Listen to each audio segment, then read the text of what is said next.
Welcome back to Podcasts Royal and our last episode of 2023. Mm. What a year it has been, Rachel. That's you can say that twice, both in the royal stratosphere and just in life. So, we are going to do our annual top 10 royal moments in this episode. And if you're new here, keep listening. We'll chat about that shortly. It's something we do at the end of every year. But first, I have to ask how you are, Rachel, and if you're done with all of your Christmas preparations. Well, I'm doing really well, and I don't even feel like I've started my Christmas preparations. I mean, that's not really true. You and I were talking yesterday, Monday, and it doesn't feel like Christmas time. It just doesn't. And it snuck up on me as we record this. It's December 19th, and that's less than a week away from the holiday. And I have started. I have some gifts, but I'm certainly not done. And I think you said the same thing. Like, there's more for you to do. Oh, yeah, I am in the same boat. It totally snuck up on me.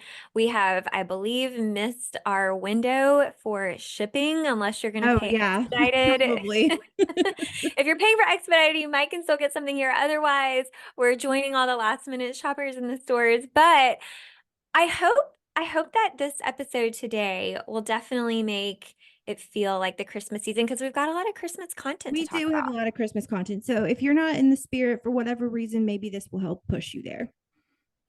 Absolutely. So let's go ahead and get started because we thought this was going to be a short and sweet episode today. And as always, last minute, we had a flood of new things come our way. We So we've every got a time we're like, full this one's going to be a short one, it always ends up being a massively long one. So I don't think we've had we had that one short episode in October, and that was it. Like, other than that, it's just been gangbusters all year. All right, well, let's start off with bit of British. So I wanted to squeeze in one more bit of British in this year's episode since it is the holiday season and the holidays are full of cultural traditions.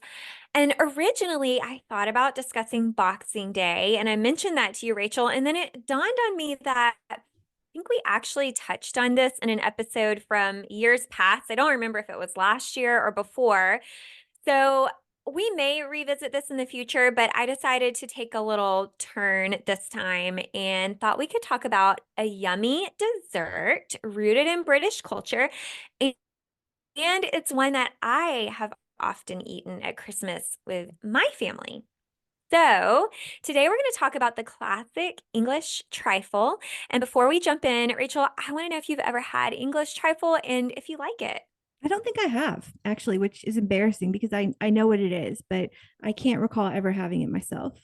I was going to say, I think a lot of people would recognize it if they saw this. But if you are someone who has never had trifle, it's a layered dessert of cake that's usually soaked in alcohol like sherry.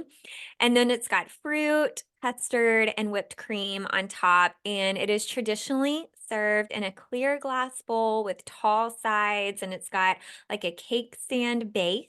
And it is designed to sit up high on your table where you can see all of the pretty layers of the dessert. I can picture this in my mind, but I've never had it. Okay, it's so good. So, like I said, I have typically had this at Christmas time, and I thought this was really kind of interesting and funny. So, the name trifle stems from the word like truffle, which means Mhm. something of little importance. I And disagree. No truffle I've ever had has been of little importance to me. I can agree with you on that. So, the word meaning something of little importance is because traditionally this dessert was supposed to be something that's simple that you could kind of throw together last minute. So people would use leftover cake that was about to go bad, like maybe it was a little bit stale, and they would soften it with alcohol. And then they would layer it in a bowl with, some fruit and custard. And I thought it was funny because the reality to me of today's trifle is quite a lengthy and involved process if you make it from scratch. There are so many components from the cake to the custard. And so to me, I feel like that's probably why we only have it around the holidays because it is kind of time consuming to put together. I always did wonder the difference between a truffle and a trifle, and now I know. So thank you for that. If nothing else, listeners, you've learned that today. Exactly. So, trifle originated in Britain in the 1700s and it's transformed through the years. It's something now that you can really adapt into a variety of flavors with different cakes and fruits. So, traditionally, you would use like a sponge cake or lady fingers, and you would soak them in a sherry and you'd layer them in with your fruit. But you could also use like a chocolate cake or a brownie if you wanted a chocolate trifle. For the fruit layer, you could do freshly sliced fruit, or you could do more of a sweetened fruit, or maybe even have a jam layer in there. Mm. And then for custard, I prefer the traditional vanilla custard or vanilla pudding. But again, if you like chocolate, you could do a chocolate pudding as well.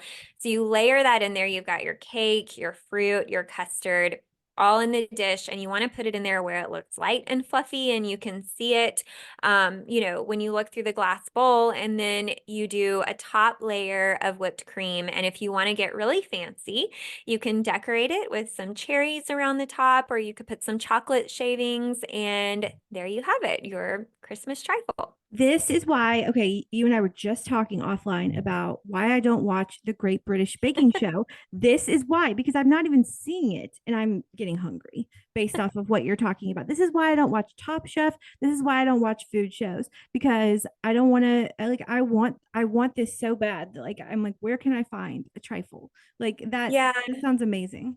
I mean, you could definitely make a simplified version of this without going homemade all the way, but there are a lot of recipes out there online. I'm not going to share a specific one today, and listeners, I think you still have plenty of time to go find one if you do want to serve it alongside your Christmas dinner. And I actually, Rachel, I'm thinking about making one this year.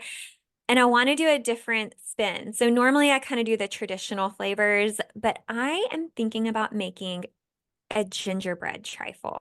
Oh, that would be great. That sounds so So good. I have You got to I stop found a this recipe. conversation before I like my stomach just starts growling on the mic for the whole rest of the episode. That sounds so good.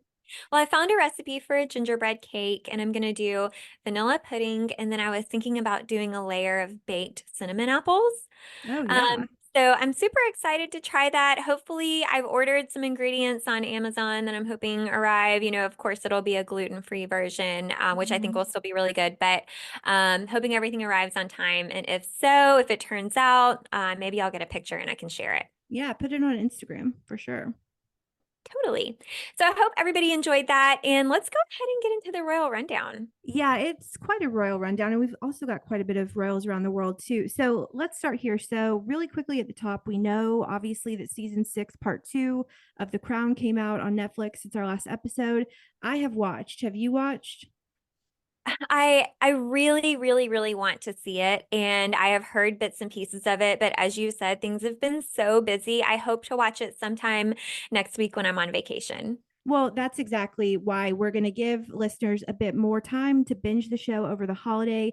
We will briefly chat about it in 2 weeks when we return from break. If you haven't picked up on this already, this is our last episode of the year. We will not have an episode next week because it is the week of Christmas. So, this, of course, is the end of the end for The Crown. It's over. It is over, which has been running for 7 years since 2016. I will really miss this show. It's a beautiful show. It's beautifully written, beautifully shot, and I won't say anything about season 6, part 2. We'll save that for 2 weeks, but expect that, listeners, in the new year. Yeah, definitely. I'm excited to talk about that. Yes, it's good. It's really good. Or I'm just going to stop talking. We'll just talk about it in 2 weeks. So Okay. anyway, moving on. Really quickly, I want to do a little update on a recent engagement Prince William had. So last Thursday, William visited the Royal Navy Training College in Dartmouth, Devon, to see the latest cadets graduate, or as they refer to it, pass out, which we were just chatting about, Rachel. Yes, that does not mean fainting. That just means they're passing out, like they're not failing, they're passing out of the training college. Exactly. And he represented King Charles at the ceremony at the Britannia Royal Navy College. And after the ceremony, he met with the cadets and instructors. And this also happens to be the place where then Princess Elizabeth locked eyes with Prince Philip. And of course, as we know, she never had eyes for anyone else after. So there's a little romantic touch to that There you go. And story. she was young too. She was like 13 years old. So love Wow. that. Well, let's jump to Prince Harry. So we have some updates in legal matters regarding Prince Harry. Plus, we have the Sussex Christmas card. So on Friday, it was announced that Harry had won his phone hacking lawsuit case against Mirror Group newspapers. He was awarded over £140,000, which converts to $180,000. So of this win, Harry himself said, "Today is a great day for truth as well as accountability. I've been told that slaying dragons will get you burned." This is a very interesting statement. Wow. You don't often hear the phrase slaying dragons in a statement, but Hmm. he said, "I've been told that slaying dragons will get you burned, but in light of today's victory and the importance of doing what is needed for a free and honest press, it's a worthwhile price to pay. The mission continues." So Harry was not in court for the ruling because of the short notice given. His lawyer said, of course, he's in California and this was happening in London, but he is believed to have watched via a video feed. So, congratulations to Harry. And also, Harry and Meghan released their Christmas card since our last episode. It is a photo from the closing ceremony of the Invictus Games back in September. Meghan's dress is that teal dress. It's gorgeous. And the card Mhm. says, "We wish you a very happy holiday season. Thanks for all the support in 2023." So it's a little bit more on the professional side. The kids, Archie and Lily, are not in it as they have been in years past, which I know people are grumbling about online, but you know what? I can't really blame them for not having the kids in there this year. And I should mention that the card was released in support of their work with Archwell. The card also links to the Archwell Foundation's annual impact report, including a video highlighting the past year with the organization. So if you just got a still photo of the Christmas card, you see like a play button in the middle of it, and that's kind of probably confusing if you don't Oh, realize. really? Yeah, so if you don't realize that it actually like is a video, and so you click on, if you were sent the Christmas card, which I was not, I was left off the list this year. I guess they just oversight, but you can click on it and it plays a video that I have not seen.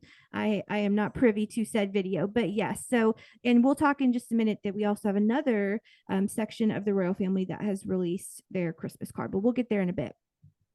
Yeah, we do. And I'll comment on this Christmas card really quickly. I agree with you. I think if this is a more professional card and it's related to the Archwell Foundation, it does make sense to me that they maybe chose not to include the kids. Yeah, I mean, if it really is not so much from Harry and Meghan, the people, but it's from the organization of Archewell. So that does make sense why the kids aren't there. Exactly. Although I do want to see what they look like this year. So maybe next year. Speaking of Christmas, Rachel, do you remember when the Prince and Princess of Wales shared baby photos of themselves? I'm trying to remember if it was last year or the year before, and it was part of Shaping Us. And then you and I actually shared our baby Oh pics yeah. on Instagram. Do you remember that? That had to be in January because that's when Shaping Us launched. So it had to be at the top of this year. Okay, that's right. Yeah, yeah, yeah. And it was part of their social media campaign. They were trying to bring awareness to the cause. Yeah. Well, they are at it again. So they are sharing photos again this year. And we got one of Catherine from 1983. And she was sitting at a table during Christmas. You could see garland and lights in the background. And there was a centerpiece on the table with candles and gold angels. And in the photo, she's kind of looking away from the camera like something has her attention. And I thought it was a really sweet, candid moment from her childhood. So, as a reminder, she was 2 years old in 1983. I know you saw that photo. I did. Yeah. And I know what you're about to say. So go ahead and say it before I do. Because she Okay, looks yeah. So, just like somebody. oh, you go ahead, say it. She looks just like Louis, don't you think? I saw some people mentioning that online, and I mean, I'll admit, that wasn't my first reaction to the photo. Really? I think she Uh-uh. looks just, and she said that herself. She said the only one of the kids that looks like me is Louis. And I think that she very much looks like him, or he very much looks like her in that photo. I wonder if they had the same personality when they were kids. Oh God, God help Carol and Michael Middleton if that's the case. I doubt that highly. Kate is an oldest child. I don't see her acting a fool like Louis is prone to do sometimes. So the image was captioned saying, the photo serves as a reminder of the importance of the early years and the role played by those around us in shaping the rest of our lives. And of course, it did include a reminder to watch the Together at Christmas Carol service on Christmas Eve, and that will be at 7:45 local time on ITV. So Mm. there's your reminder from us, and we will be tuning in for sure. Oh, definitely. That's like I said, I think it was last episode. That's become a Christmas tradition for me. Yeah, me too. While we are on the Waleses, Prince William actually traveled to Kuwait this week, and he went there to pay his condolences following the death of the ruling Emir of Kuwait, Sheikh Nawaf. He was 86 years old, and he actually has a half brother, Sheikh Michal, who is 83 and has been the world's oldest crown prince up until now. So, according to an article I read on the Associated Press, Sheikh Michal was named Emir on Saturday afternoon following his half brother's death, and Prince William actually traveled to Kuwait on behalf of King Charles, and he was joined by Foreign Secretary David Cameron. And the British Prime Minister Rishi Sunak released a statement, and I'm not going to read the whole statement, but he did in his statement. He said, "His Highness was a great friend of the UK, and we will remember fondly all he did for our bilateral relationship." I just So, feel so strongly for families that lose someone around the holidays because we lost my grandfather on December 12th, mm, 2007. And it's just a really tough time. I mean, it's always a tough time to lose someone, but especially now. So yeah. sending love. And total right turn, as we are so prone to do. So, one of the most fascinating and compelling news items since our last episode is that Camilla is launching a podcast. She's joining the podcasting space. You know, I'll be subscribing to this, not just because it's Camilla, but I love the subject matter too. So it looks like we are going to have a new podcaster on the block and in the royal family, and that would be Queen Camilla. So she is launching the Queen's Reading Room podcast on January 8th. It is not lost at all on me that that day happens to be the fourth anniversary of Harry and Meghan's step back as working members of the royal family. There is no way that they do not know that. And I don't know what that means or what they're trying to say, but that's not a coincidence. They could have done it literally any other day. So take that with a grain of salt and take it how you will. So Camilla is going to co-host the show alongside the CEO of her charity, The Reading Room. I think she founded The Reading Room in 2021, so it's been around for a few years. Mhm. Anyway, the CEO's name is Vicky Perrin. She has guests like Ann Patchett, Sir Ian Rankin, and Dame Joanna Lumley, who are confirmed for the show. And according to Vicky Perrin, the Queen's Reading Room will invite listeners inside the reading rooms. I want a reading room. Can I have a reading room? I need a reading room. Anyway, reading rooms of authors and celebrities to hear about their own journeys through the world of books, and will feature recommendations from Camilla herself, who is an avid reader. So, of course, as a royal family fan, and I am a voracious reader, I will definitely be tuning in. So January 8th, I'll be there. So Camilla, of course, is certainly not the first podcaster in the royal family. Of course, Meghan had archetypes. Eugenie still has floodlight, excuse me, I can't speak. Mike Tyndall has the good, the bad, and the rugby. And I really hope there is a second season of Sarah Ferguson's Tea Talks, which I just became so enamored with after you introduced me to it. So, okay, what do you think of this news? Camilla's a podcaster. Yeah, that is really exciting news. And I'm sitting here thinking, are they trying to come for our jobs? Probably, but it's they're in a different lane. They're actually I have a second podcast about books, and so that's more of a this Camilla's podcast is Right. more of a competition for that podcast than this one randomly. But Well, go I, ahead. I think it's really fun news. Now, I will say I am probably not as book obsessed as you. I'm not a I don't think huge many people bookworm. are. I'm a wildly obsessed reader. But I do love podcasts. So Yeah. I will definitely check it out. I also really loved Fergie's first season of Tea Mhm. Talks. That was a great one. And I've liked listening in on the other ones where royals have, come and talked and made a little appearance. So I'll definitely check this one out. Well, and here's the thing about Camilla is that first of all, we really don't hear a ton from her, right? She's definitely a secondary character in Charles's reign. She just is, and I think she's content to be so. Hmm. But everything I've ever heard about her is that she has the best personality. She's so fun. She's so fun to be around, and so I'm honestly looking forward to getting a taste of her personality more. And I can't wait. I'm looking very forward to this. So, something that popped up since our last episode that I quite honestly was not expecting is Eton. Eton College might be out of the running. So George might be headed to Marlborough, which is like, for whatever reason, it's the hardest word for me to say. So I had trouble when I was a kid saying my R's, which is really tragic when your name is Rachel Birchfield. I used to say I think I've said this on the show, Rachel Birchfield, which is really embarrassing. So Marlborough, for whatever reason, those R's trip me up. But anyway, so of course we know, listeners, that over the summer, William, Kate, and George visited Eton College, which is the all boys boarding school where both William and Harry attended. Also, Charles Spencer went there, and it's a very prestigious all boys prep school. So then in October, Kate went to her own alma mater, which is Marlborough College, and she went there solo back in October. But on December 1st, William, Kate, and George all went together. So this, of course, has sent tongues wagging that George might actually be going to Marlborough over Eton, specifically for the reason that it is co-ed. And that would mean that both Charlotte and Louis could join him there in the future. If he chose Eton, of course, Charlotte would not be able to attend with him because it's all boys. Also, Eton is, I believe, and there's like a 1% chance that I don't have this right, but I'm almost totally positive that Eton is boarding only, and Marlborough has to have day pupils because Kate never, I don't think Kate boarded there.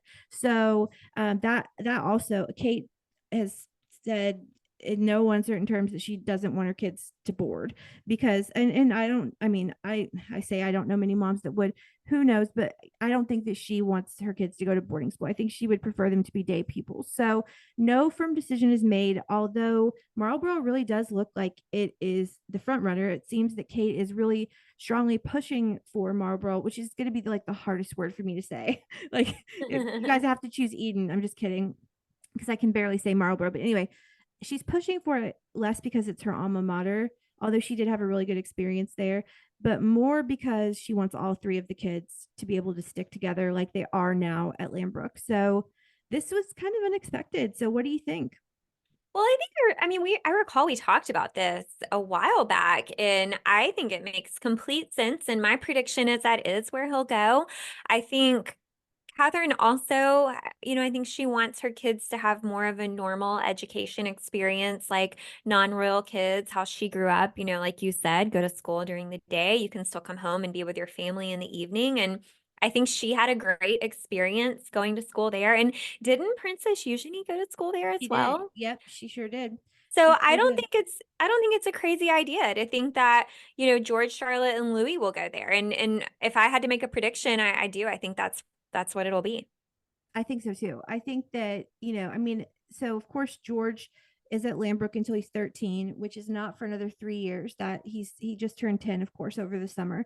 And so this isn't going to happen until 2026, but the decision will be made long before that. In fact, I kind of think it already is made, but we just don't know it for sure yet. But I think the fact that all three of them were there together, I think it's looking like Marlborough. So we'll see what happens. Maybe by 2026 I'll learn how to say that word. So Just wish practice every day. wish me luck. Wish me luck, everybody. Okay, this news item, all of these things of Diana's that continue to sell for like obscenely high prices, especially this look, because my God, like scroll down in the Google Doc, Jessica, look at this, Yeah. look at this thing. This is classic 80s. My God, like if you want to like point to 1980s fashion, just send the world to this photo of Princess Diana in this Jacques as a hold on, I'm getting ahead of myself, so let's back up. So a dress of Princess Diana's sold at auction for $1.1 million. Wow. Now look, if this dress were, now I'm not going to knock this designer, his name is Jacques Azaguri. Some of his pieces from like the late 90s, like right before Diana passed away, are gorgeous. I mean, I didn't put all the photos in here, but you listeners would certainly I think they're called the famous five. You would recognize these dresses. There's a blue one, there's a red one, and they're beautiful. There's a black one. This dress is not. This is not a beautiful dress. Like, it's just not. I mean, it's of the times, and I know that I am a child of the 80s. I was born in 1986. I get it. It was a moment in fashion that was a bit tragic. I had 4 years in the decade. I was on the tragic train. Don't worry. But oh my God, like, Well, this let is me hideous.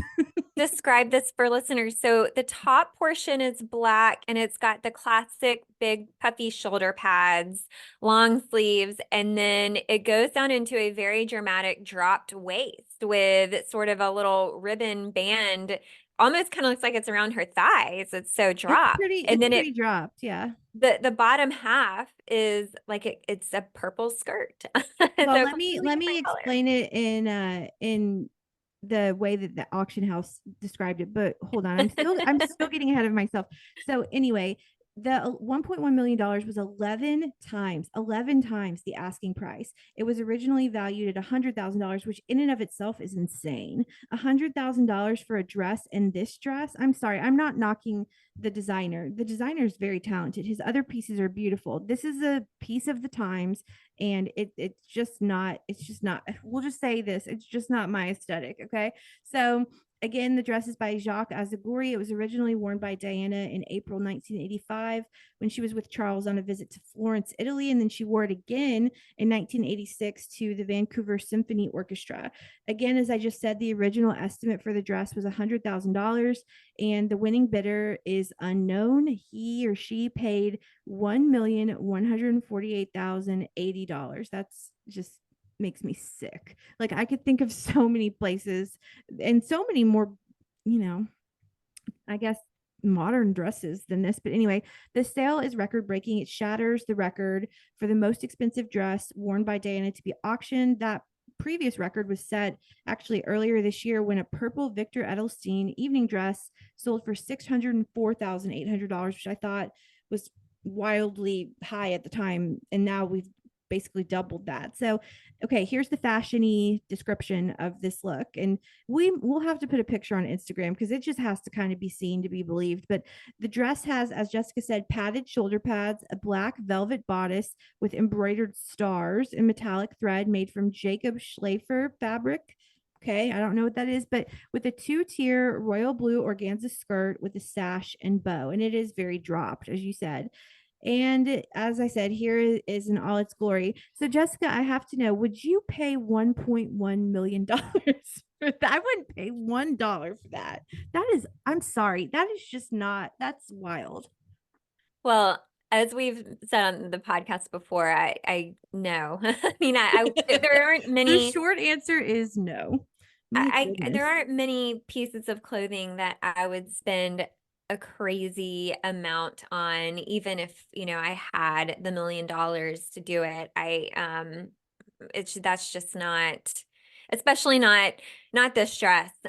She has had some pretty dresses in the Oh, past yeah. that I could definitely understand why someone would want to own, but this Yeah. one is not my favorite. I agree Look, with you. if it were the wedding dress, okay, I get that. If it were worn to something incredibly special and monumental, I get that. This was worn to a visit to Florence, or it was worn to the Vancouver Ballet. It's not even a like a historic milestone. It's just a no from me. That's that on that. So I could think of truly, no pun intended, a million different ways that money could be spent, but I digress. So, okay, we mentioned a minute ago that we had another Christmas card to talk about, and this is the first time I've said this. It's the Edinburgh family Christmas card, not the Wessex family Christmas card. So, from the Edinburgh side of the house, happy birthday, first of all, on December 17th to James, Earl of Wessex, which is also different because he was, of course, James Viscount Severn. Yeah. That is the son of the Duke and Duchess of Edinburgh, who, of course, are Prince Edward and Duchess Sophie. And James is 16, so sweet 16. I And can't believe that. I feel like he should be 10.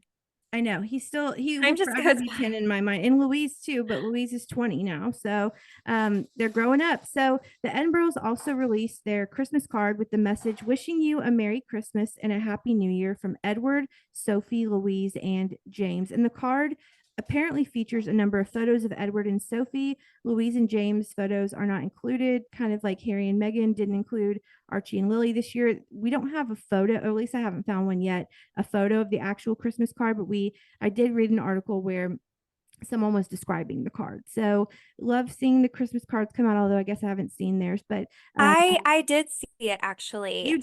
Where did you find it? I think I saw it on Instagram Okay. somewhere. I'll have I'll to have do a to, little bit more digging. unless I'm thinking of something else, but I'm pretty sure I saw it because I saw several of the photos. Yeah, if Okay. I find it, I'll share it. Yeah, please do.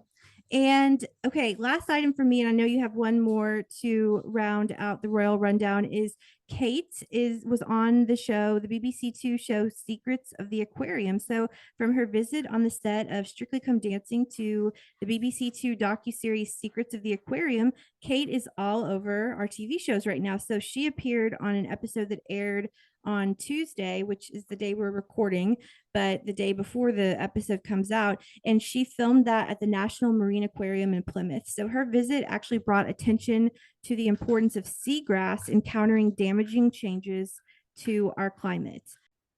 Well, wrapping up the royal rundown, we had a Middleton family sighting recently. On December 7th, James Middleton and his wife Alize and their newborn son Inigo attended the Dogs Trust Carol concert at Chelsea Old Church in London with their two dogs, Mabel and Isla. It's actually two of six dogs that they own. And James read the poem, What I Learned About Love, I Learned from My Dog. This is so Oh, sweet. yes. So, James has long supported the charity, which is dedicated to the welfare of dogs, and he has previously visited Dogs Trust rehoming centers across the UK. And interestingly, the next night, was his sister Catherine's together at Christmas Carol concert at Westminster Abbey. And James and his family weren't there. So maybe two nights out in a row might have been too much with a newborn. We have seen pictures of Carol and Michael Middleton there. So I'm thinking Pippa was maybe, there. yeah, I'm thinking maybe James and Alize stayed home with the baby. Yeah, that makes sense. But the commitment to dogs continues, and we love it. We love We it. love a fellow dog lover. We do. Okay, so we actually have a listener Q&A today, which is exciting because we don't always. So we got an interesting question. Actually, it was a while ago, and I apologize to this listener that it's been a minute, but we just have had so much else on the docket that we haven't had the chance to get to the question. But the question is more or less asking if any other royal families around the world have anything comparable to the Royal Rota that the British royal family has. So first, I think we should define the Royal Rota for those who may not know. So the Royal Rota is a press pool that is made up of a select group of outlets that are invited to attend and report on royal events with the understanding that the news and photographs taken at the event will be freely shared with other members of the media. So, for example, I'm obviously not in the Royal Rota, but when I covered William and Kate's visit to Boston about a year ago, each of us correspondents got an assignment and reported on it and then disseminated our report to the rest of the pool. So my assignment was to be with Kate at Harvard. So I was there. I was the only print journalist there. And then I wrote up the report and disseminated it to my fellow correspondents. And the rule is that you don't keep anything back just for your outlet. You really share everything.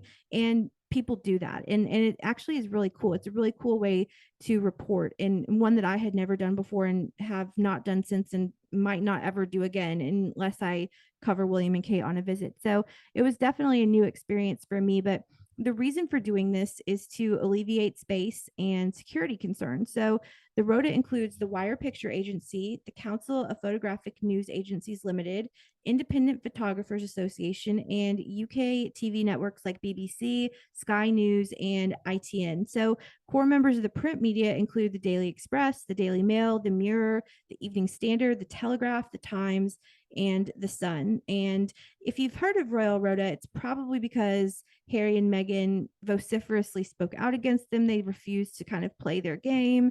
And it is a bit, it's complicated for sure, but the Royal Rota is something that is unique to the British royal family. I did look up how many other, or how rather, other monarchies interface with the media in their respective countries. And I'm not going to go through all of the monarchies around the world because that would take forever, but I do want to give you a sample platter. So this also seems like a good week to have this conversation. I did not plan it this way, but based off of Harry's win in court, I feel like it's an appropriate time to talk about this. So maybe the most fascinating piece of research I found on how media interfaces with royal families in different countries was from the Netherlands, who instituted a media code back in 2005, which I believe is the year that Catherine Amalia was born, or pretty close to it. Or, yeah, well, I don't know. I can't do math off the top of my head. But anyway, in 2005, to protect the privacy of the royal house while also satisfying media demand for images of members of the royal house in a personal setting. So, really, this media code exists in the Netherlands for the kids of the family so that they can enjoy a relatively undisturbed childhood. And also, so members of the royal family can act freely in private settings. So, the media code makes sure to mention that this has nothing to do with restricting the freedom of the press, but it is a kind of quid pro quo system. So the media code reads verbatim: media outlets that respect the privacy of the members of the royal house are invited to participate in media opportunities on what would otherwise be private occasions, such as family holidays. If a news outlet has infringed on the privacy of members of the royal house, it may be denied access to future media opportunities. So basically, do what we want or you're cut out. So what it boils down to is the media is invited to like select private, behind the curtain, if you will, family gatherings, like maybe like a Christmas party with the family or whatever. And they're in that controlled setting. They're allowed to take photos and whatever, and video, whatever. But the exchange for that is that when you are not in the controlled setting, so like when they're just out and about living their lives, you don't infringe on that, or you're going to get cut out of the media code or whatever it is. So I found that really interesting. And you can jump in with Yeah. thoughts if you have any as we go. Yeah, no, that is interesting. I'm curious to hear about how these rules differ between different royal families. Yeah. Well, then we've got the Swedish royal family who we talk about on the show all the time. They have a very friendly and open relationship with their country's media based off of the research that I found. They regularly release photos. We see them. I mean, we see them on social media. Madeline, in particular, is very active on social media. They have an active social media presence and they provide all the materials needed to make it easy for the press to cover them, like photos of royal engagements, details, so forth. And if you contact the Swedish Royals press department, they always respond, which I can actually attest to because I tried to interview Princess Madeline once and they said no, but they did get back to me. They did respond to me, so there's that. And in the same article that I read about the Swedish royal family, the opposite is true for the Danish royal family. So the article said that the Danish royal family's press office is slow to respond, if they even respond to you at all. And they also said that it takes sometimes a day or more after a royal engagement happens for the website to be updated with photos and information about the royal engagement. And they were also slow to join social media years after many of their European royal family counterparts did. Also, their monarch has been on the throne for over 50 years. So maybe that's not a priority to Queen Margrethe. Well, I don't know. that's interesting because I've got something that I'm going to talk about later that actually it kind of shows them really being in social media quite a bit, but again, it is kind of a controlled situation. So, Yeah, and maybe things are changing, right? We're going to talk about the Japanese royal family in a second. And that's that just this year in 2023, they're just now considering getting on social media. It's 2023, but anyway. So the same site also called out Monaco's royal family for posting updates about royal engagements late. And it also called out that their website doesn't contain a press section or a press contact. So if you're in the media, you don't really know where to go unless you know. So it's kind of hard to break in. And that Monaco's royal family does not apparently provide a court circular equivalent or a royal diary equivalent like the British royal family does. And we've talked in the past on the show about the Royal Media Center and all of that stuff. So I won't go over that again. But the Spanish royal family is, we didn't talk about this last week because it's one of those stories that I just like. I don't like it. And it's like a Rose Hanbury type story. The Spanish royal family. And so I didn't want to mention it, but I'm going to here just for posterity. So the Spanish royal family is going through a bit of a low moment with the media in their country at this time. It's actually regarding Queen Letizia. The Spanish monarchy is generally very open with the press. Their social media is very active. They're quick to respond and open to the media. But um, how shall we say? If you know, you know about what's going on with Letizia. If you don't, then just Google it. You can figure it out. But there's a bit of a alleged scandal happening with her, so they have probably pulled back a little bit. But normally, excuse me, normally they are very open with the media. And that, so as I mentioned a minute ago, the Japanese royal family is only within the last year considering social media and is very reticent to open up about members of its imperial family. So that said, the family was expected to launch a public relations arm this year. So this is clearly something that is becoming of more importance to them. And finally, Jordan's royal family has I find this very fascinating too, has a pretty significant stronghold of control over the media in their country. In 2021, there was actually a ban put in place against covering a dispute within the Jordanian royal family. Can you imagine a Hmm. ban being placed on covering a feud in the British royal family? What would we do with our lives? What would we talk about? That would never happen in the British royal family. So Jordan, according to CNN, even banned social media chatter about the royal family. I should say negative social media chatter about the royal family. So again, can you imagine? My goodness, but what a different world we would live in. So in short, to our listener who asked the question, thank you for the question. At least from what I could find, the Royal Rota of the UK is fairly unique into itself. And some countries have better relationships with the media.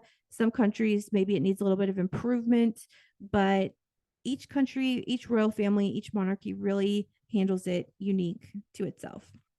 Well, thank you, Rachel, for sharing that. It is super interesting to think about the relationship that the royal family has with the press and even how that differs from country to country. So, Uh-huh. really interesting, especially hearing about some of those that we don't talk about regularly, like the Japanese royal family. Yes. And that's why we're here to give you the Royals Around the World content that all of you listeners deserve. And speaking of, we actually have kind of a stacked Royals Around the World segment today. So why don't you kick us off?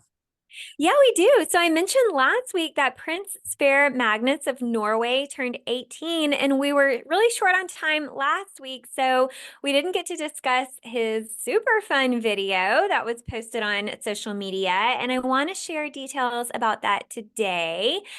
Did you see the video, Rachel, on social I media? did not. I did not. I heard about it. I think maybe it was from you actually, but I have not seen it.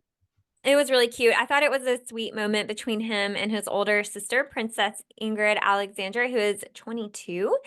So, as part of his birthday celebration, Princess Ingrid Alexandra did a short video where she interviewed the prince and she asked him a few questions to help the audience get to know him a little bit better. And I thought you could really tell that the two siblings were close, the way they interacted and kind of joked with each other. And it was also a really fun, creative way for royals to put content out there to the public. So, great job to Norway for this. And side note, I feel like we've got a lot this episode where we're talking about videos that the Royals are putting out there. So, Mm-hmm. if you didn't see the video and you want to know a little bit more about the prince, he reveals that his favorite animal is a dog. The Oh, he family fits in here actually, already. yeah, the family actually has a pet Labradoodle. I think they got it a couple of years ago. And he also revealed his favorite movie is The Shawshank Redemption. That's a pretty mature movie for an 18-year-old, so I'm impressed. Well, his favorite TV show is Brooklyn Nine-Nine. No, he's probably mourning the loss like we all are of Andre Brower, who just died. Anyway, that's another podcast. But anyway, go on. So his hobbies are playing Minecraft and skiing, and his bucket list item that he had already planned out to do when they made the video was to do a parachute jump. So interesting. I That is guess he's got awesome. a outdoorsy, daring side to him. And Yeah. then finally, when his sister asked him what type of car he wanted, he couldn't really give a definite answer. He said he didn't know. And I couldn't help but wonder if that's because they probably have a driver to take them places anyway. That sounds like a Prince William dodged the question having to do with money. I Yeah, don't know is the answer to all money questions when you're royal. right. I don't know. Or luxury questions like cars. Yeah, exactly. But he did sound like a pretty typical 18-year-old. And a quick note about Sverre Magnus. So he is third in line to the throne, and currently he's not expected to take on a role as a working royal with official duties. But it's still fun to see him interact with his sister and to hear more about members of that family. Absolutely. Well, there they go, proving what I just said wrong. So good for them. It's always up for improvement. And now you got the younger generation in there to keep them really relevant on social media. Yeah, for sure. Well, let's talk about the Monaco royal family for a second. We have had an abundance of royal Christmas cards released these past few days. I mean, from the Waleses to the Edinburghs to King Charles, and of course, our royals around the world. So I have seen cards from Belgium, Mm-hmm. Sweden, Greece, and Norway. So there was one that stuck out as my personal favorite, and it is the royal family of Monaco's card. And I don't know if listeners have seen this, but we definitely need to share this one on our Instagram page. So Prince Albert, Princess Charlene, Prince Jacques, and Princess Gabriella of Monaco released their Christmas card photo. And I think I like it so much because it is really glamorous. So Charlene is in a full length, kind of a goldish tone brown velvet ball gown. They are all dressed up. We've got both Albert and Jacques in a tux with a bow tie. And then inside the card, it reads, "May this holiday season bring all the happiness for you and your loved ones. Merry Christmas and Happy New Year 2024." And this is quite the contrast from the black and white casual photos that the Waleses released. And I know everybody remembers that one. They had the white shirts and the denim. We talked about that last episode. But Rachel, I want to know, do you think royals should do more formal cards like this, or do you like the more casual cards?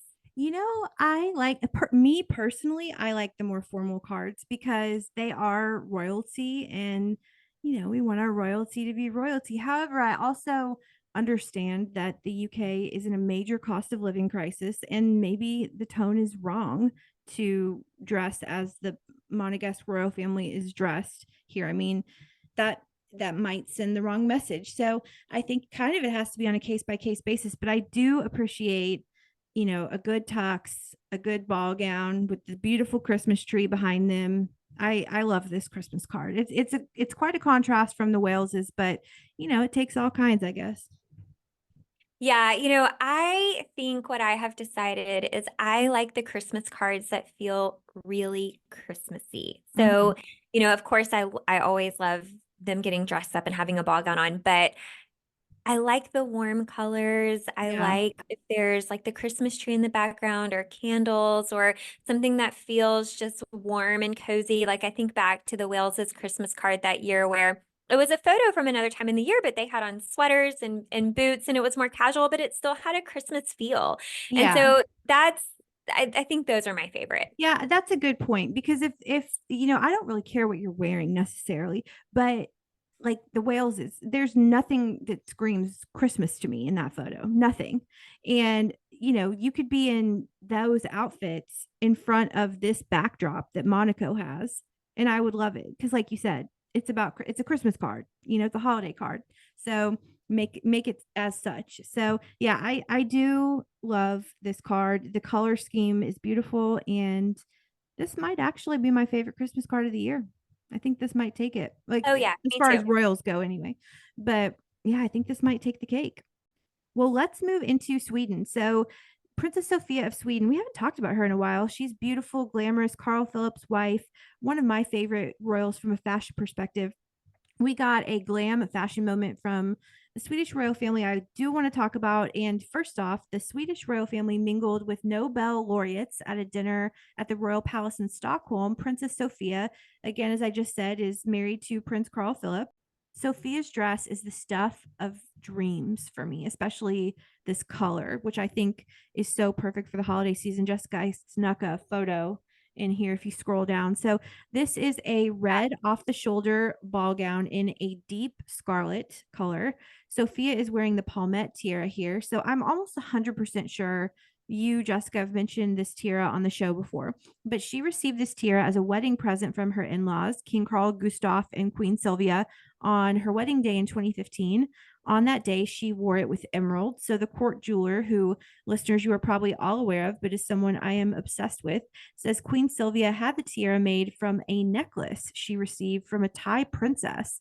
And what sets it apart is different stones can be swapped out at the top of the diamond palmettes. Have you talked about this tiara before? We did a deep dive on this Yeah, we a did. few Yeah. episodes back. Well, that was a little bit more than a few episodes back, but yes, I know we've talked about it like within the past few months. So Sophia has worn pearls, turquoise, light blue gems over the years, but as great of an accessory as the palmette tiara is, the best accessory is Prince Carl Philip. I don't think anyone would disagree, which he's standing right next to her in this photo. So look at that dress though. Like, is that dress just not the most beautiful color?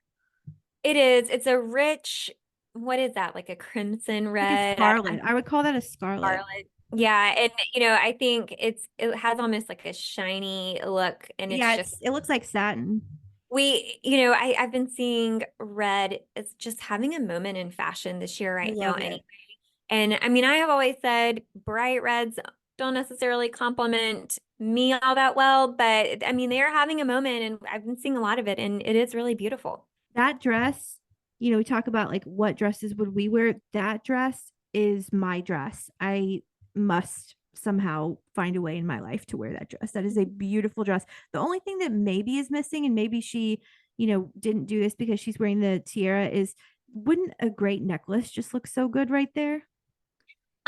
Okay, see, I don't think she needs a necklace, but I tend to not like to over accessorize anyway. I think she's got that sash and she's got several like Yeah, the sash might be in buttons. the way. And so I feel like, I don't know, I kind of like it without a necklace. No, I like she's fine the way she is. But if she were not royal, for example, and was wearing that dress and did not have a tiara or a sash on, I'd be like, get you some diamonds on that neck. That would be gorgeous. That and I love the off the shoulder too. I love this dress. I don't even know who it's by. I'm obsessed with this color and the material. Anyway, I digress. And there's Carl Phillip making everything better. So Merry Christmas to Sophia. You have a beautiful dress and a beautiful husband. So moving Would on. you like the dress as much if Carl Phillip wasn't in the picture? Yes. Oh yeah. Carl Phillip is actually distracting me from the dress. I wish he was not in the picture. I just want to look at the dress like more close up. So he can leave the picture and I would just like to examine the dress. Yes, I would still love the dress. But he makes, I mean, you can't complain when you're looking at Carl Phillip. So Well, let's hop over to Luxembourg. So we have good news out of Luxembourg. We have a future baby yes, announcement. this is exciting. The Grand Duke and Grand Duchess of Luxembourg announced this week that Princess Alexandra and her husband Nicholas Baggery are expecting a baby. So congratulations to the couple. And we'll keep watching. We'll look out when we get closer to the birth, for announcements and we'll share that once we hear more. But what a fun little Christmas surprise. Yeah, and I feel like I mean, not that recently, but I remember us reporting on their wedding, so that's really exciting for them. Yeah, yeah, they were married, I think, earlier this year. Yeah, I think that's right. It wasn't that long ago. All right, well, I'm going to close out today's Royals Around the World with a really quick Christmas activity roundup with some of our favorite royals that I pulled together last minute that I thought was really fun and wanted to share. So, first up, we know King Charles of the UK will have his Christmas Day speech, but other royals do this as well. And we have heard currently that King Willem Alexander of the Netherlands has scheduled his Christmas Day speech to broadcast at 1 p.m. local time on Christmas Day. So there's your first update. Second update, the Swedish royal family actually released a fun video for Christmas that had me smiling the whole time I watched it. I don't know if you saw this, I Rachel. haven't seen it yet. So Crown Princess Victoria, Prince Daniel, Princess Estelle and Prince Oscar are in the video, and in the video, they arrive at the breakfast room at the palace, which, by the way, you have to watch this video just to see how stunning That this palace palace is is. beautiful. I mean, Yeah. it's gorgeous. So Mhm. when they arrive, they are greeted and they're given supplies to make Christmas decorations. And you can see them in the video. They've got a hot glue gun, they've got ribbons, and they make this cute wreath out of dried orange slices. And they put a small little Swedish flag on the Christmas tree. And then in the video, they're all standing together and it ends with them saying, "We wish you a Merry Christmas and a Happy New Year." So it's only like the version I saw was like a minute and a half. It's not a very long video, but it's really sweet. I'll have to find that. That sounds fun. Another update out of Denmark. So on January 1st, Queen Margrethe of Denmark will host a reception for the government where she will serve a special wine called Rosenborg wine. Wow. And this wine originally came from Germany, but it's stored at Rosenborg Castle in Denmark. And for a long time, it was kept in wooden barrels, but it's been there for so long that the barrels are becoming really old and they're not able to hold the wine anymore. So they recently transferred the wine to these big steel tanks. And it's been there for several years. And over the years, they have mixed other wines in with it, but the Queen brings it out every year on New Year's Day. And I think she also brings it out for other rare special occasions. But according to the Rosenborg website, at the current rate of annual consumption of this wine, it is expected to last for a minimum of another 300 years. Wow. A fun Wow. fact. That's so So interesting. for the next 300 New Year's days, I think they're going to continue to serve this wine. My God. Well, we'll be long, long, long gone. And they'll still be drinking it.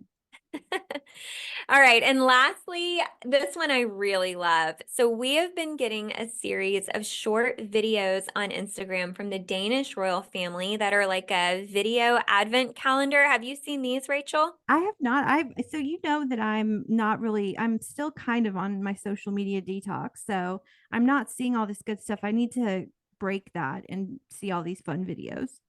Well, when you were talking about, how much they reveal and show of different moments of the families, the royal families, this is, an example of something that I feel like we get a glimpse inside, a palace, but it's controlled too, but it's still really fun and kind of Yeah, shows us what they're up to.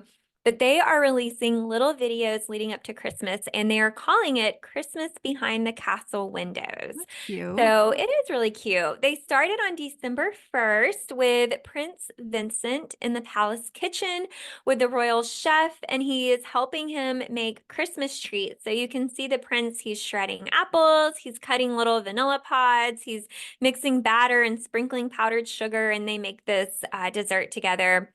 And then we also got a video of Crown Prince Frederick, Crown Princess Mary, and their children all decorating the Christmas tree together.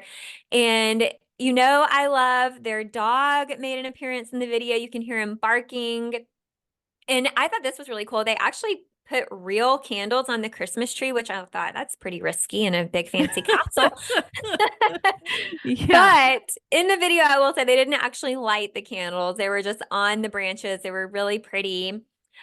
We did also get a video another day of the Queen, and she was lighting some big red pillar candles for the first Sunday of Advent. So lots of stuff over there on that royal family's Instagram page. If you want to go watch their little video Advent calendar, it's really cool.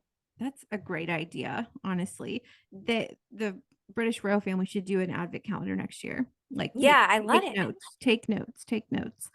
Okay, well, we are going to close up with our not just close up the episode, but close up the year. Like, my God, what a year! Like, personally, professionally, all of the ways. 2023 is almost over. We're seeing it out, and we're going to close this episode with our top 10 royal moments of 2023. It wouldn't be us if we didn't close the year with that. And there certainly has been a lot to choose from this year. So I'm going to hop over to my secret Google Doc that you can't see because we have not compared notes on this.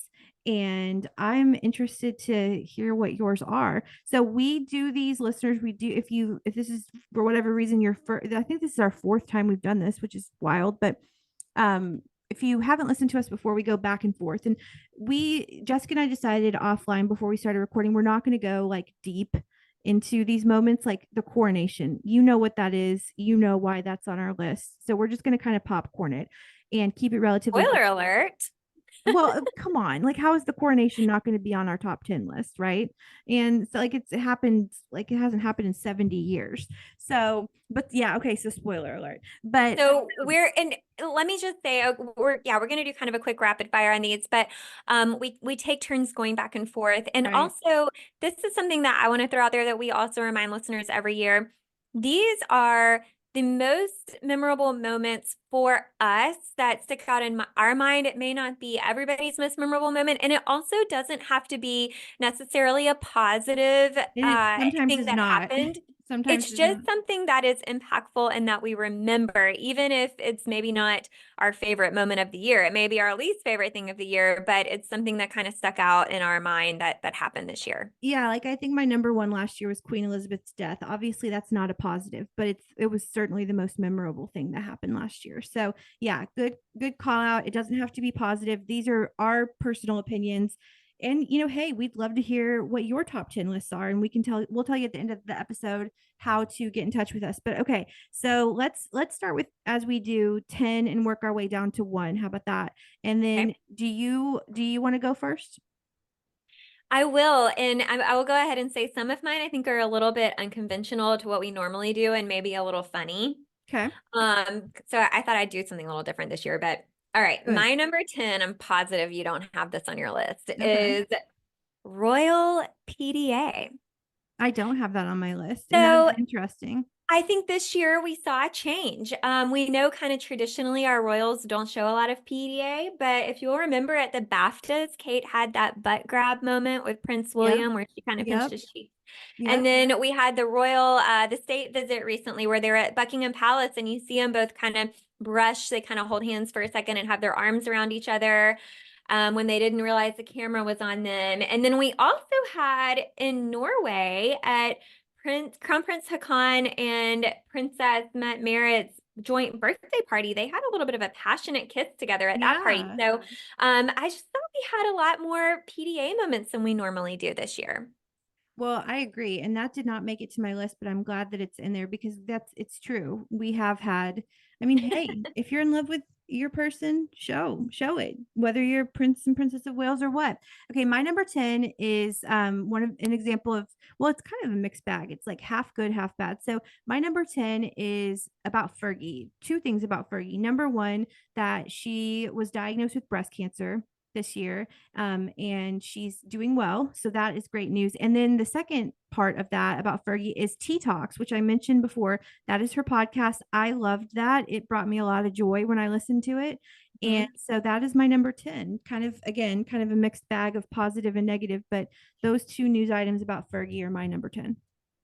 Well, I didn't have that on my list, but I bet you have my number 9 on your list. Okay. All right, number 9 for me is Prince Edward receives the Duke of That's my Edinburgh number title. 9. Is That's it really? yes. Duke and Duchess of Edinburgh. Great minds. Yes. That Well, that was great. this is something that we talked about and we had hoped for, and I think we all agreed it was well deserved, so I had to put it on the list. And just in case you didn't hear what Jessica said, because I totally cut her off, it is the Duke and Duchess of Edinburgh. So Prince Edward and Sophie receiving those titles this year. That, and again, agreed. That's me trying to say again and agree at the same time. Much deserved. So that is also my number 9. That's weird because like we rarely ever get the exact same number. Like Yeah, I it might know. be on the list, but anyway. Okay, what's your number 8? Is it? Oh, yeah. Okay. So it's my Because I turn again. already Okay. did my number 9. All right. So my number 8 is all of the new slash old Tiara debuts this year. Oh, that didn't make So the cut for me. So that's good. That's a good we one. had some gorgeous tiaras. If you'll remember, we saw Camilla for the first time in the Girls of Great Britain and Ireland tiara. We had Kate in the Strathmore Rose tiara for the first time. We also again, we did that deep dive on Sophia with the interchangeable stone wedding tiara. Mhm. And then, Kate's beautiful floral headpiece at the coronation. Mhm. So I think we just had a lot of great tiara moments this year. That's good. I'm glad you have that on your list because it didn't make mine. So my number 8 is Ernest Brooksbank and his birth. Whenever there's a royal baby born, we have to include that on the list. He was born, I believe, May 30th. So he is my number 8. Okay, so my next one is the Golden Jubilee of King Carl Gustaf of Oh, Sweden. we're doing royals around the world. Okay, I'm glad you're including this. I only did British royal family stuff. No, that's Yeah, okay. I do have it. Hmm. had to include a few that stuck out to me, and this one just like popped into my head, and I have not been able to forget that gold coach boat that floated down the river. The And it coach was boat. so yeah, it was so cool to see a different, a jubilee from another royal family. So that one made my list. Okay, well that's also good. I actually do have, I think, one royals around the world on here, but my okay, wait, how did we get messed up? That was that your number 8 or your That number was my 7? number 7. Got it. Okay, back with you now. So, okay, my number 7 is what I'm loosely calling style revolutions. So, the pantsuit thing with Kate, that's of note to me. Beatrice and her style revolution. It really seems, whether we like the fashion or not, that the members of the British royal family in particular are really fashion forward. They're really paying attention to fashion. They're taking risks. They're being edgier. And so I'm into it. So number 7 for me is style revolutions. Well, that that sort of same thing was my number 3. I called it Princess of Pantsuits, but Yes. it was both just I feel like we reported so much this year on, to your point, the style evolution, and we talked so much about Catherine's pantsuit moments, but also we talked about Princess Beatrice's glow up this year and all of the great fashion moments she had as well. So I'm going to go ahead and we worded it differently, but it's the same thing. So I'm going to go ahead and say that, That's your number that was my 3. number 3. Mhm. Okay. Okay. So your number 6. So my number 6 is the Jordanian royal That's wedding. my number. What? This has never happened once, let alone twice on our top 10 list. That is my number 6 as well, the Jordanian royal wedding. We had a lot of great royals around the world together in one moment and a lot of great fashion from that event. Yes, it was great. It was definitely the royal wedding of the year, and I can't wait for the next one. I don't really know where it's going to be, but surely we will have a wedding somewhere. So, yes, my number 6 is the Jordanian royal wedding as well. So, what is your number 5? All right, so this one you sort of kind of mentioned, but it's a little bit different. It's not specifically Fergie, but mine is Royal Podcast Moments. Mm, So, you said we had tea time with Fergie, tea talks with Fergie. We also had Princess Eugenie on the Table Manners podcast and White Wine Question Time. We yep. had Prince William, Princess Catherine, and Princess Anne on the good, the bad, and the rugby, which was really cool. We also have Eugenie on floodlights. And like you just said, Camilla's about to come out with a podcast. So we had a huge year of podcasts with the Royals. Mm-hmm. Mm-hmm. I did not have that on my list, so I'm glad you included that. So my number 5 is just the various visits that have happened this year. So Germany, the king and queen; France, the king and queen; Poland; Mhm. Singapore; Kenya. Whether the visits are the British royal family going somewhere or receiving someone, I'm into it because I'll never take them for granted, the visits for granted, because there were a couple years where the Royals were grounded and not traveling because of the pandemic. So I love to see the Royals traveling. I have a feeling that I'm hearing buzz about Australia in 2024. I need Kate and William to take a trip in 2024 because they did not really together this year. Mhm. Their last major tour was the Caribbean in the spring of 2022. I need them to take a family of 5 tour and bring Louis because Louis still not gone on tour, and George and Charlotte have. So number 5 is my just basically blanket statement visits, whether receiving or going to countries around the world. All right. Well, my next one, I think we're at number 4 now. is Prince Christian of Denmark's 18th birthday celebration. That's a good one to So, have on there. and specifically the Cinderella shoe moment. Oh God, that was an adorable story. That was one of my favorite stories this year. Also, I just had to all put the that royals turning 18, like all the royals around the world turning 18 this year. I know, and I had to put that on the list because the Cinderella shoe moment was great and so memorable. But also another memorable moment from that was seeing that photo of all the future monarchs together. Yeah, yeah, yeah. That was really great too. That was great. Well, my number four is both Shaping Us, the launch of that, and Homewards. So, Shaping Us is Kate's campaign, Homewards is William's campaign. Shaping Us is about early childhood development. That's the work of Kate's life. Homewards is about homelessness, eradicating homelessness. That's the work of William's life. And so, in this year alone, both William and Kate launched passion projects that are truly going to probably end up being the work of their life. So, I love it when it takes sometimes in life it takes a long time to get to the point where you're doing the work you're meant to do. And William Mhm. and Kate are there. So that is my number four.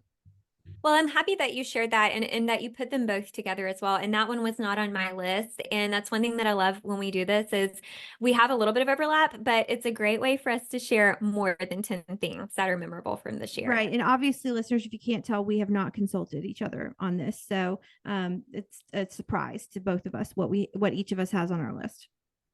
All right, I think I'm You down to already my mentioned number your number two. three. Okay, so I'll say mine.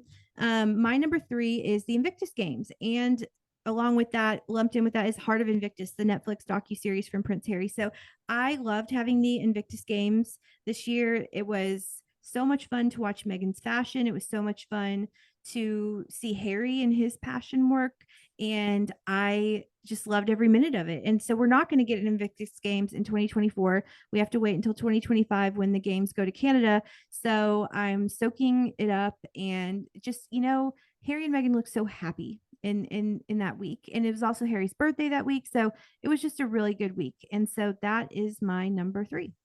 Yeah, we had a lot of content from that event. Yeah, it was fun. All right, Rachel, my number I two think we're is, gonna have the same one. I think we're gonna have the same number one, and I think we're gonna have the same number two. I And was thinking that as I can tell well. by the tone in your voice what I number was going two to is. say, this is not a great one, but, and I paired two together actually. It's Spare, Yep, but me it's too. Me also too. Endgame kind of coupled with that Oh, I and didn't just put a end lot of game on it, but well, spare and is mine. I think I put that in there because it's a little bit more recent and there was a lot of news around that, but it's Spare. Ultimately, we had a lot of discussion on that and we had a lot of people tune in for that podcast episode as well. Yeah, Spare is my number two as well. It is, I think, prior to Britney Spears releasing her memoir in October. And it might still be, I don't know. I don't have numbers in front of me, but certainly one of the, if not the highest selling memoir, an autobiography of all time. Like it or love it, it was a huge cultural turning point that happened 10 days into 2023. And so it's definitely a cultural juggernaut. So that is my number two. And I know we're going to have the same number one. I mean, there's nothing that could be number one other than this. So you go ahead and Should we say, say it together? We've already spoiled yeah, it. okay, let's do it. One, two, three, King Charles coronation. coronation. So yeah, I mean, there's just like, how could we pick anything else? It's the first coronation in 70 years. Prayerfully, it will be the last coronation for what, 20 years, something like that. So got to put it in there. Well, that was fun. That's fun. That's the fastest we've ever done it too. And I was gonna we've never tied, I don't think ever, and we certainly haven't tied twice. So well, actually we tied four times at the end of it. So we did. as as our friendship deepens over the many years, we just continue to get closer and closer and apparently are morphing into the same person. So there you go. All right, Rachel. Well, I, as always, love doing that with you every year, and Yes. it's another year of so many memories that we've reported on, and I can't believe we're done with our last episode of 2023. That's crazy. That's crazy. And, may we have a great year in 2024, both with the royal family and all of us personally. Absolutely. Well, it has been quite a year, as we said at the top of the episode. Don't forget to watch Catherine's Carol concert on Christmas Eve and the King's Speech on Christmas Day. And of course, we will be back for the January 3rd episode, and we can't wait to talk to you then. Please, please, please have a very Merry Christmas and a Happy New Year to all of our listeners. And as always, come hang out with us on Instagram at Podcast Royal. If you have any questions or thoughts to share, you can DM us on Instagram or you can send us an email at hellopodcastroyal@gmail.com. And thank you so much for tuning into episode 119 of Podcast Royal. Bye. Bye, and send us your top 10 list.